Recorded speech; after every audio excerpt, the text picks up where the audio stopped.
Anyway, look, thank you very much indeed for the opportunity to come and to speak on the subject that has been set before you, Luther's theology of the cross. What has Martin Luther to say to the contemporary evangelical church? That effectively is the point that I will aim to make this morning. In order to begin, we need to know what the contemporary evangelical church is like. And to do that, I refer to David Wells. David Wells has, since 1975, sought to chart, analyse, and describe all that has happened and is happening. With a surgeon's skill, he has cut through the glitz and the glamour to reveal what is really going on, or has gone on, for more than 50 years. Wells has been a modern prophet, ringing an alarm for the modern Christian. And yet what he says isn't new. In one sense, he has said nothing that Luther had not already said in 1518. Now, the year 1517 is, of course, better known to most people as the critical moment when that dramatic shift occurred from works to grace. Luther's 95 Theses heralded that dramatic change. However, it was the following year in 1518 at the Heidelberg Disputation where Luther fully articulated his views on justification by faith. The Heidelberg Disputation was at the invitation of Staupitz, as head of the Augustinian order, who asked Luther to explain his theology, dealing especially with free will, justification, and faith. So it was an opportunity for Luther to defend the 95 Theses, and he did so in the form of 28 Theses. What Luther would state was actually more controversial and more far-reaching than the 95 Theses. What is also less well known is that at least 5 future reformers were present for that disputation: Bucer, Brentz, and Beliken. Here is Bucer's record of that debate. I'll read it to you. He writes it in a letter, 1st of May, 1518. I will propose to you a certain theologian, not indeed one of our number, that is Heidelberg, but one who has been heard by us in the last few days, one who has got so far away from the bonds of the sophists and the trifling of Aristotle, one who is so devoted to the Bible and is so suspicious of antiquated theologians of our school, that he appears to be diametrically opposed to our teachers. Jerome, Augustine, and authors of that stamp are as familiar to him as Scotus. He is Martin Luther, that abuser of indulgences on which we have hitherto relied too much. Although our chief men refuted him with all their might, their wiles were not able to make him move an inch from his propositions. His sweetness in answering is remarkable, his patience in listening incomparable. In his explanations, you would recognize the acumen of Paul, not of Scotus. His answers, so brief, so wise, and drawn from the Holy Scriptures, easily made all his hearers his admirers. On the next day, I had a familiar and friendly conference with the man alone, and a supper rich with doctrine rather than with dainties. He lucidly explained whatever I might ask. He has brought it about that at Wittenberg the ordinary textbooks have all been abolished, while the Greeks and Jerome, Augustine, and Paul are publicly taught.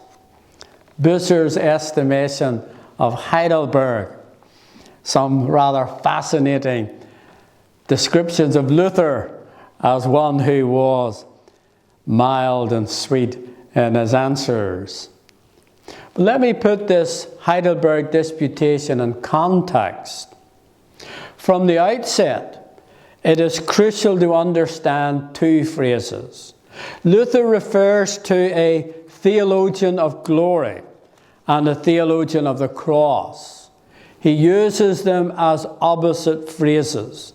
He is using glory in a purely negative sense. For Luther, a theology of glory leaves the sinner in control by giving them something to do. The theology of glory redefines the problem as one of self-esteem, building up the sinner's confidence to supply what grace lacks. The theology of glory makes promises of benefit when the sinner follows a set of steps, does certain works. They are presented with a formula which merely requires their acceptance and completion. For Luther, the theology of glory is a persistent pest in the church. It's the default position of fallen humanity. We're no longer sinners, but victims, opposed by numerous injustices. A theologian of the cross calls things as they are. In other words, as we would say in Ulster, they call a spade a spade. They're never going to be popular, never going to win favour. They're always conscious of the slippage of theology and grammar. In other words, they refuse the theology of glory. In 28 Theses, Luther shreds the theology and theologians of glory. He does it by attacking everything we hold dear. Essentially, as Luther argues, the cross is God's assault upon the sinner. He is attacking what nowadays we would call health, wealth, and happiness. A come to Jesus theology and all your problems are solved. That type of preaching which puffs up the sinner as though they're doing God a favour. That God is standing helplessly by until the sinner gives a favourable response. God has done all, it's now over to you. So what then, in terms of content, are these 28 Theses actually about? Well, the structure of the 28 Theses is crucial to what Luther is teaching. In 4 steps, as it were, he sets out a theology of the cross. First of all, Theses 1 through 12 deals with the problem of good works. The starting point, Luther insists, is the law. To quote a modern preacher, John MacArthur, he rightly stated, "We have no business preaching grace to people who do not understand the implications of God's law. It is meaningless to expound on grace to someone who does not know the divine demand for righteousness. Those who do not even sense their own guilt cannot possibly comprehend God's mercy." Like Luther, the law comes first. We have no business preaching grace until we've first preached the law. Thesis 1, the law of God, the most salutary doctrine of life, cannot advance man on their way to righteousness, but rather hinders them. His argument is this: the theologian of glory presents works done in obedience to the law as a way to win favour with God. The theologian of the cross stating things as they are, makes it clear the law cannot save, and in fact makes things worse by condemning the sinner entirely for what they do and for what they fail to do. In other words, it acts as a vice. On the one side, what they're to do, on the other side, what they fail to do, and of course, the failure on either side gets tighter and reveals to them their inabilities. To think that the law and works of law can save is a theology of glory. Thesis 2-6 goes further. If the law makes things worse, good works are wholly unable to save or give any merit to the sinner. We are without merit. In fact, our good works turn out to be sins.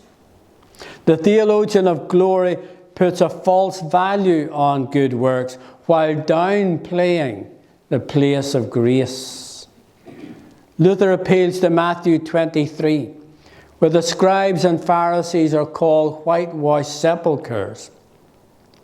By contrast, the works of God are unattractive. The basic fault of the theologian of glory is, says Luther, to judge by appearances.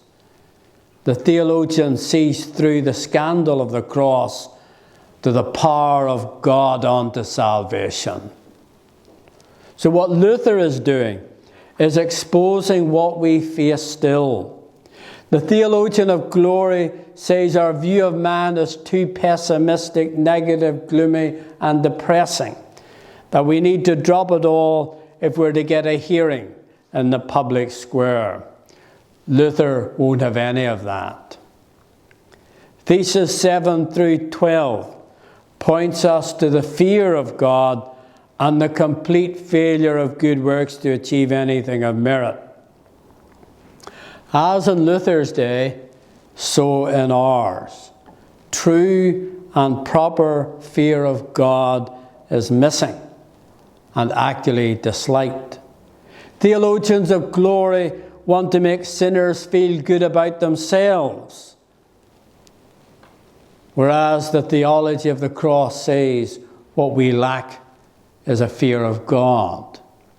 To give you a modern recommendation, Al Martin, The Forgotten Fear, an important little book on the whole subject of the fear of God.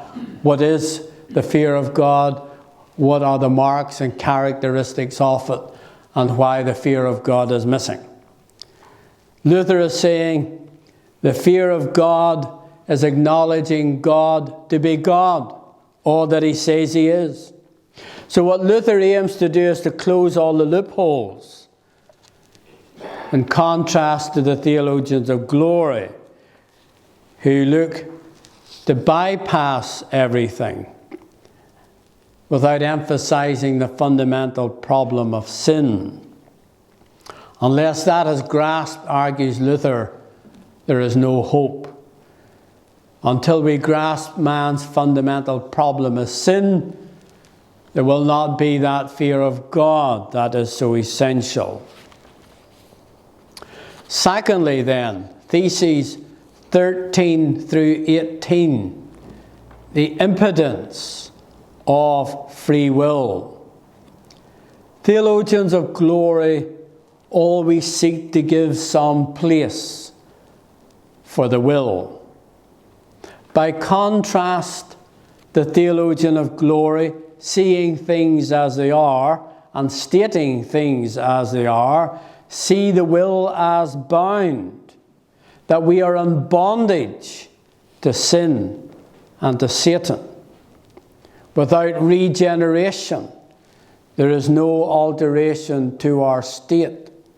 Because of the fall, Luther rightly says, we are bound. And Luther points to John 8, verse 34. Whosoever committeth sin is the servant of sin. And Luther goes on to quote Augustine. Free will without grace has the power to do nothing but sin. Sin makes it impossible to be free. So the theologian of the cross looks at things through the cross, sees what is going on. The theologian of glory is merely calling good bad and bad things good by exalting free will.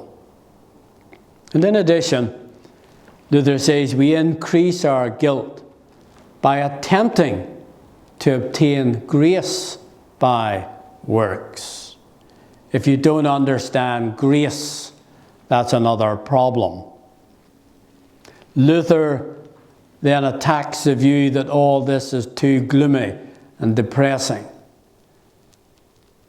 There have always been those who want something more uplifting, more positive. By contrast, Luther's arguing only by a theology of the cross can we drive sinners to humility and utter despair in order to receive grace. Dale Ralph Davis has a comment on the portion read from 1 Corinthians chapter 1. He said the Jews want a mighty Christ, not a mangled Christ. The Greeks want a clever Christ, not a crucified Christ. And the rest of us want therapy. In other words, there's the state of the church. Luther will tell you what you need is a theology of the cross that drives sinners to despair, to humble the sinner, to see they are not only in despair, but helpless and hopeless. And grace is the answer. Third, theses 19 to 24, which is really the heart of his disputation, the great divide. This is the centerpiece of all 28 theses. However, unless you follow all of the links in the chain thus far, you miss the fundamental framework. And there are far too many people writing on this Heidelberg disputation. They ignore the first 18 theses and they concentrate on 19 to 24 and thinking if we just look at that, we can fully understand what Luther is saying. The reason Luther had the previous 18 points was in order to build up to this. You can't understand what he's saying unless you follow the previous links. In other words, he's really saying if you analyze the problem wrongly, you will get the wrong answer. So if we ignore the previous 18, we will analyze the problem wrongly. As David Wells notes, if the problem is seen as being contemporary, relevant, and reaching out, the solution will inevitably lead to a discussion about tactics and method, about seduction, not truth, success, not confrontation. What Luther has done so brilliantly is to say, if we get it wrong in relation to works, theses 1 to 12, it is because we have a false view of our ability, theses 13 to 18, which in turn is based upon a false understanding of God's verdict, theses 19 to 24. And what is at stake in this section is both theology and the theologian. What kind of theology do we have? What kind of theologian do we want to be? There are two alternatives, argues Luther. A theology of glory, which essentially appeals to the world, speaks of worldly things, does so in worldly terms, and attracts worldly people, to paraphrase John in 1 John. Or a theologian of the cross, which humbles the sinner, These are two entirely different theologies and preachers. The theologian of glory wants a positive, uplifting message for hearers without actually calling them sinners, perishing sinners, under the wrath of God, and also without even mentioning the S word, which is sin. The theologian of glory is driven to give some credit to man, to good works, to merit and ability. The theologian of the cross states things as they are in order to humble, in order to point the sinner to the only source of hope, which is the cross. They state things in terms of fall, depravity, and inability. So what Luther in this section is arguing, here are two ways of looking at things, which generates two ways of describing it, and two different approaches in relation to it, with two different solutions. As Luther states in Theses 21, calling things as they are is what the theologian of the cross does. You can begin to see why Reformed preachers who are faithful to their calling are not really very popular, whereas someone down the road who dismisses all of this and deals with how to handle anger and how to handle your wife and your husband and all the rest of it, it's always going to be much more popular, because the Reformed theologian, the Lutheran, tells things as they really are. In modern terms, for the theologian of glory, we're no longer sinners, but victims. Not helpless, but needing advice and guidance. That makes the theology of the cross unattractive and the theologian of the cross offensive. Equally offensive to many, the theologian of the cross is asserting there is no alternative to this message. This is not one view among many, but the only way of hope, the only way of salvation. The theology of the cross insists upon its singularity and exclusivity.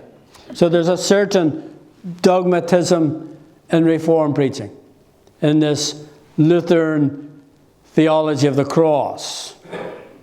And what is more, the theology of the cross becomes our own theology and experience. And here Luther refers to Galatians 2, verse 20. I am crucified with Christ.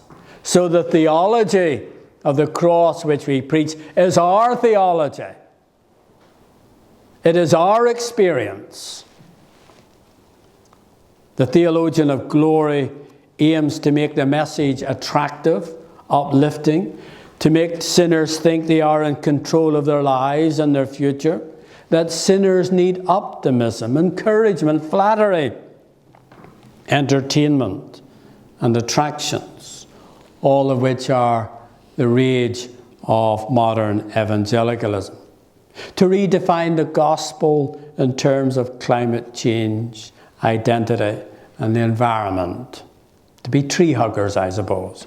To pretend that paraevangelism will bring alteration and attractiveness to the world. For Luther, God's love isn't reactive, but creative. That is the radical departure from medieval theology. In other words, not only is man saved through faith alone in Christ alone, but it is the sovereign and loving grace of God that transforms the wretched sinner into a blessed saint, upon whom God set his eternal affections. Astonishingly, I suggest, in contemporary evangelical terms, we are heading backwards to pre-Reformation theology and ecclesiology. a dumbed-down message, bolstered by entertainment, supported by ever more expensive building programs, in which an entire series of activities for every age group and category the church can think of. A theology of glory has become the norm in contemporary evangelical circles. And common to all these theologies of glory is Arminianism and antinomianism. That's why Luther took so much time, though it wasn't called Arminianism, but Pelagianism and semi-Pelagianism, with the previous 18 theses tearing down, as it were, everything that sinners depend on. Nothing in Scripture, says one writer in relation to Heidelberg, indicates the church should lure people to Christ by presenting Christianity as an attractive option. The gospel itself, says Luther, is disagreeable, it is unattractive, it is repulsive and alarming to the world. It exposes sin, condemns pride, convicts the unbelieving heart, shows human righteousness, even at its best, to be worthless, defiled, of filthy rags. It affirms that the real problems of life are not because of anyone but ourselves. We are fallen sinners with deceitful hearts, evil motives, pervasive pride. We cannot blame anyone else for our failure and misery. This is not a popular view, particularly in today's psychological climate. It comes as bad news to those who love their sin, and many who hear it for the first time react with disdain against the messenger and the message. So the real test Luther is laying down for us is, what kind of theologian do we wish to be? What kind of theology do we really have? Carl Trueman says, God does not find that something is lovely and then moves out in love towards it. Something is made lovely by the fact that God first sets his love upon it. He does not look at sinful human beings and see among the mass of people some who are intrinsically more righteous or holy than others, and thus find himself attracted to them. Rather, the lesson of the cross is that God chooses that which is unlovely and repulsive, unrighteous, with no redeeming quality, and lavishes his saving love in Christ upon it.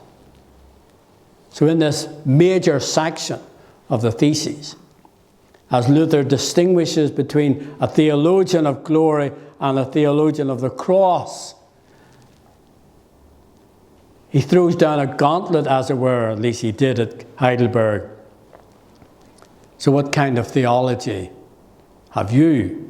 What kind of theologian are you? And Luther is arguing he is a theologian of the cross. He has understood the reality of the cross, the significance of the cross, the implications of the cross. And so we must preach the law to show sinners where they are. We must explain why works cannot save. And then we explain the cross.